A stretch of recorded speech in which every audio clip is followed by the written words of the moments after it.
You rooting for the US today? Any Canadians in the chat? Nothing feels more awesome than landing a joke at American expense and then getting a bunch of laughs from Americans. Because here's my sentiment on Team USA in soccer. We're not mortal enemies the way we are in hockey, because we're both kind of like on the outside looking in of the global, footballati, right? So we're both still sort of upstarts, at least as of right now, at the time of this recording. The great thing about the US in a sporting competition as a Canadian is that when they win, I can go, that's awesome. I've got lots of American friends. And when they lose, I can go, that's awesome. I know a lot of assholes who are American. So it's really like, the players are the true winners, of course, but if there is another winner, it's me. Because no matter what happens, there's going to be a smile on my face. Whew, that was a great hole, man. Top 4%. The same for those of us living in the U.S. Yeah, but I don't know. U.S. patriotism's in a weird spot. Just stop playing so much damn Bon Jovi, man. This shit is pissing me off. And then people in my Discord were tweaking that the British fans were singing Wonderwall. Now, listen, I've said my piece on Wonderwall. I think it's a bad song. And I don't necessarily hate Oasis, but I wish they would sing like Champagne Supernova or Don't Look Back in Anger, even though that's kind of Manchester's song. But either way, I hate that. I hate Wonderwall. But any Americans talking shit about Wonderwall, go watch a game that takes place at East Rutherford, New York, New Jersey Stadium. Can we ever exit the era of Bon Jovi's relevance? Or for some reason, am I going to live? Because I was born, the song was already there, and everybody thought it was amazing. And I said, well, this fuckery can't last much longer. It's been 40 years, and it's only becoming more suffocating. It's only getting more popular somehow. And now I've got people younger than me that are like, you're just being contrarian. Do you have ears? This is a bad song by a bad band, okay? Now, Country Roads, not my favorite song, but it's got some character. But no more living on a prayer, man. And then you're right, because someone's saying, I also heard it at the Philadelphia Stadium. It's bad enough they played in New Jersey. At least he's from New Jersey, right?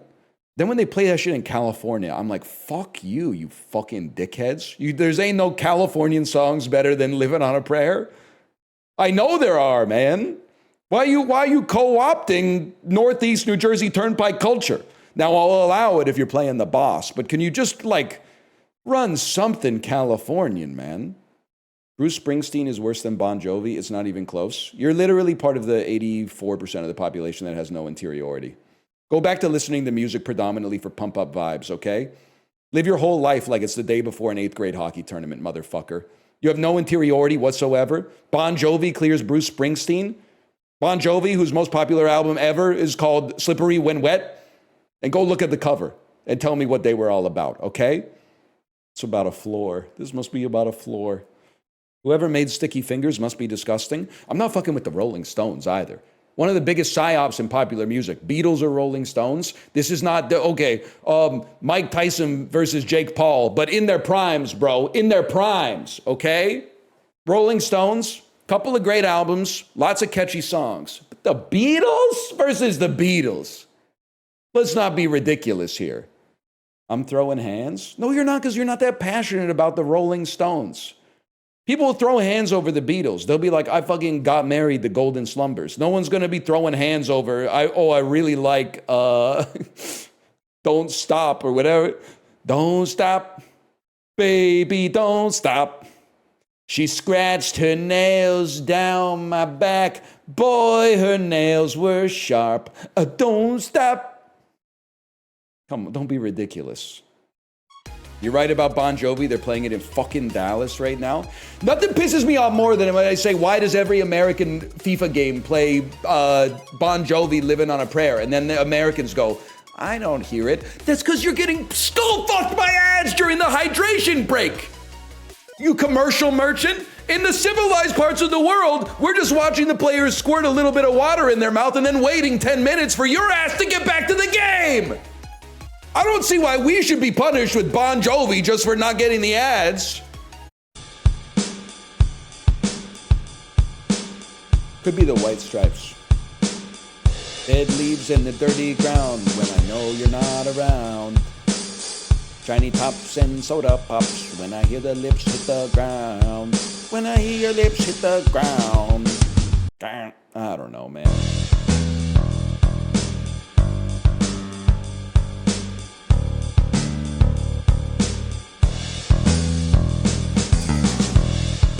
It's verging on the Red Hot Chili Peppers. But I feel like they'd be letting them go a little crazier on the bass. They're letting Flea do a little bit more than dum da dum dum dum. They're giving him a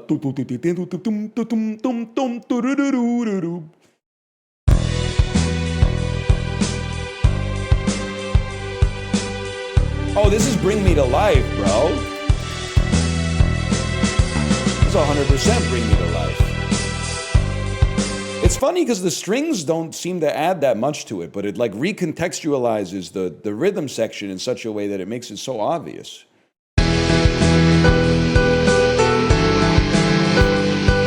Resuscitate me.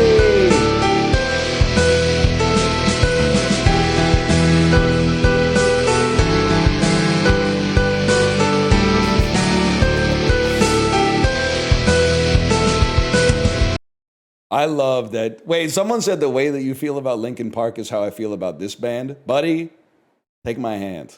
Because I really do not like Linkin Park, and I feel like Justin and I are the only people who survived like some kind of psychic EMP that hit the earth that completely inverted how people felt about Linkin Park.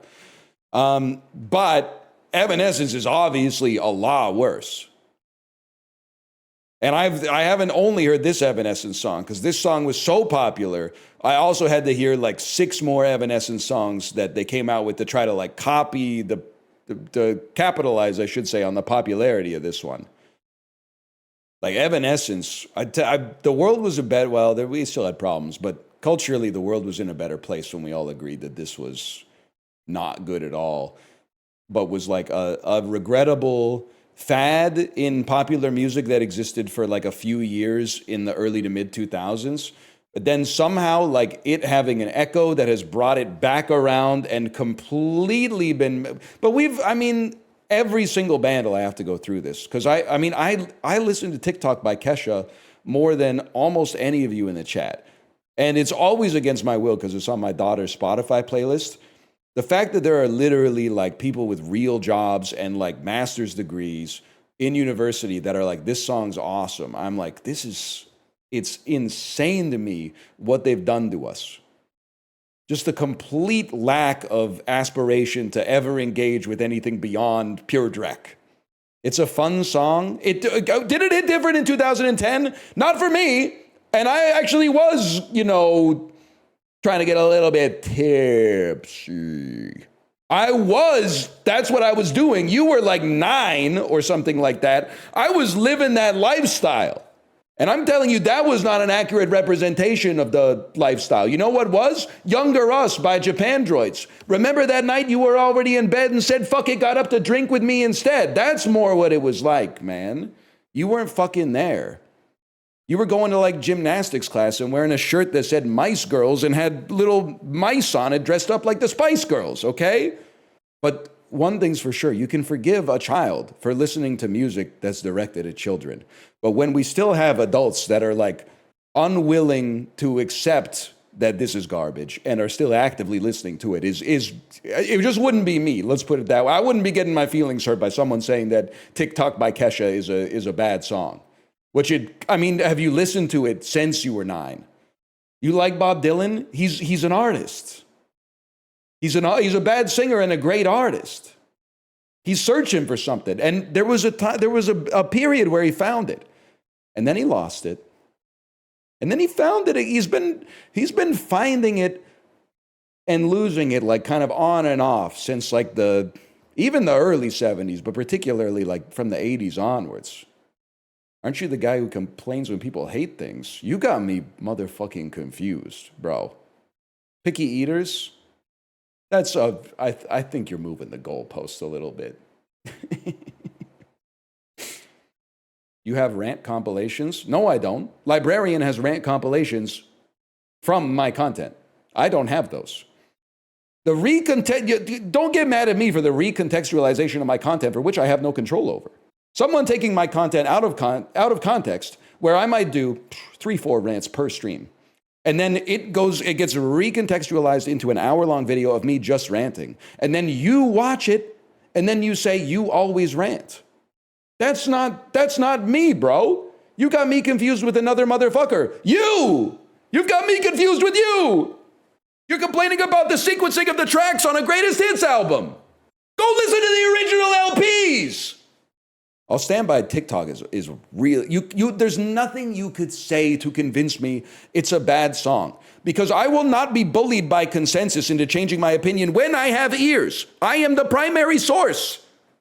Gay Bob Dylan would be like, he sucks cock just like a man. Oh, he gawks just like a man. The last one to be like, yes, he does. He guzzles cum just like a man. Plug his mic in. Woody Guthrie at the fucking Newport Folk Festival. Don't do it, Bob. Don't go gay. I'm doing it. Once upon a time, you touched my balls. Didn't you? Dicking you? Boo! Boo! Bob Dylan went gay! He went gay! That's so true. Gay Bob Dylan. A man in me would do nearly any ass. And then it writes itself after that point. You're so true. My girl going through my phone. What the hell is this? Title, Gay Hurricane. Piss and coming out on a gay night. Enter my boyfriend from the upper hall. He gives me a glass from a bowl of cum. Shouts out, my God, I've come a lot. Here comes the story of the hurricane. I'm not gonna say it, it's a different song. It's a distinct song, okay? It's like instead of the song Sarah, it was like about, Daryl, Grecian type statue with a hell of a cock. Daryl, now that you got me, you don't need a sock. Something like that.